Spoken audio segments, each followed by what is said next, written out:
वचन 15 के अनुसार से परमेश्वर ने यूं कहा है, इस्राएल का राजा यहोवा तेरे बीच में है, इसलिए तू फिर विपत्ति ना भोगेगी।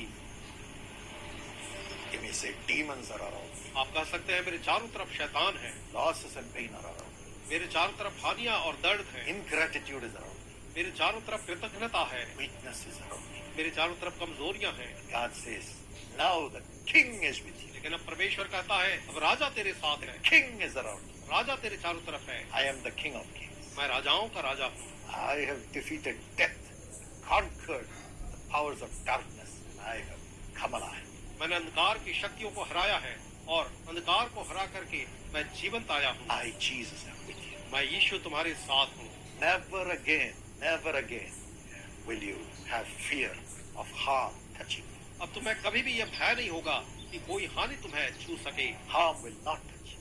हानियां तुम्हें छू न पाएगी। I will be with you. मैं तुम्हारे साथ हूँगा Protect you. कि तुम्हारी रक्षा करूँ। Do not be afraid. इसलिए मत डरें, Harm may come, हानियां चाहे आए, but God will bring you out. लेकिन परमेश्वर आपको बाहर निकालेंगे। It's a beautiful testimony of what happened to a dear brother, एक खूबसूरत गवाही है कि एक भाई के साथ क्या कुछ हुआ। Brother Augustus. भाई Augustus Prabhu, Even though he knew Jesus, he was far away from Jesus. जो भी वो यीशु को जानते थे उससे बहुत दूर थे। One day he found blood flowing out along with the urine. और एक दिन उन्होंने देखा कि उनके पेशाब के साथ खून बह रहा He है। was taken to the hospital. उन्हें अस्पताल ले जाया गया। They checked the blood. उन्होंने खून को जांचा, Platelets were 780. लेकिन प्लेटलेट की संख्या 780 थी, It has to be in lakhs, जबकि उसे लाखों में होना चाहिए, but it fell to 780. लेकिन वो 780 हो गया था। Doctor said he's going to die because blood was coming out of his organs.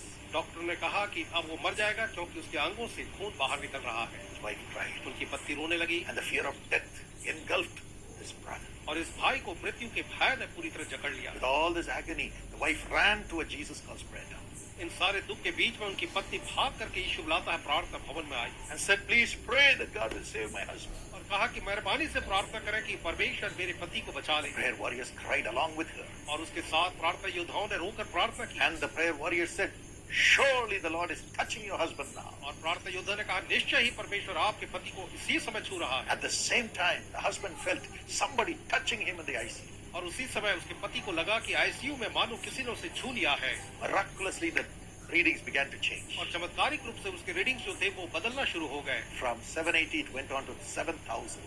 780 से वो 7000 चला गया। Doctors were amazed and rejoiced. Doctor जो थे अचंभित थे और वे आनंद मनाने लगे। In a few days, he became perfectly normal, और कुछ ही दिनों में वो बिल्कुल सामान्य हो गए and he became a child of God. और वो ईश्वर के संतान बन गए। Today, they rejoice as a family. आज एक परिवार के रूप में वो आनंदित है। You will never see harm again. आप फिर कभी हानियां न देखेंगे The king is coming to you. क्योंकि राजा आपके पास आ रहा है। Father, पिताजी, visit your children. अपने बच्चों को आप दर्शन दें। Whatever evil is upon them and around them, take it away by your mighty power, Holy Spirit. और पवित्र आत्मा अपनी महान सामर्थ्य के द्वारा से जो भी बुराई उनके ऊपर और उनके चारों तरफ है, आप उसे दूर कर दें। Let the blood levels be normal in Jesus' name. उन्हें दें कि रक्त का स्तर यीशु के नाम में सामान्य हो जाए। Let them live in Jesus' name. वो यीशु के नाम में जीने पाए। Protect them as a family. परिवार के रूप में आप उनकी रक्षा करें। Let there be no sickness in this family anymore. और अब इस परिवार में कोई रोग न हो। Let them live. वे जीवित रहें। Let the children live. बच्चे जीवित रहें। No harm should come to the children anymore. कोई भी हानि बच्चों के ऊपर न They आए। may be in different places.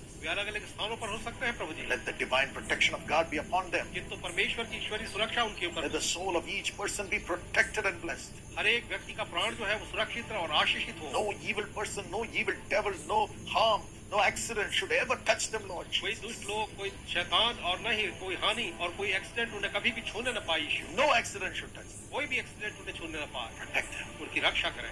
No deception of the devil should touch them. शैतान का कोई धोखा उन्हें छूने न पाए। Let their soul and their family be under divine protection. उनके प्राण और उनके परिवार ईश्वरीय सुरक्षा के अधीन में हो। Honor them, Lord. उनका आदर करें प्रभु जी। Let their finances be protected. उनकी अर्थव्यवस्था सुरक्षित रहे। Jobs be protected. नौकरियां सुरक्षित रहें। Business be protected. व्यवसाय सुरक्षित रहे। Houses be protected. घर सुरक्षित रहे। Lands and cultivation be protected. उनकी जमीन और खेती बाड़ी सुरक्षित रहे। Thank you for doing it, Lord. धन्यवाद प्रभु ऐसा करने के लिए। Let the anointing and the ministry be protected. उन्हें दें कि अभिषेक और सेवकाई जो है सुरक्षित हो। Thank you for blessing them. उन्हें आशीष देने के लिए धन्यवाद। In Jesus' name. यीशु के नाम में Amen. आमीन। My friend, whenever you have time, join with Jesus Calls and pray for other people at the prayer tower or through the telephone prayer tower, even from your home.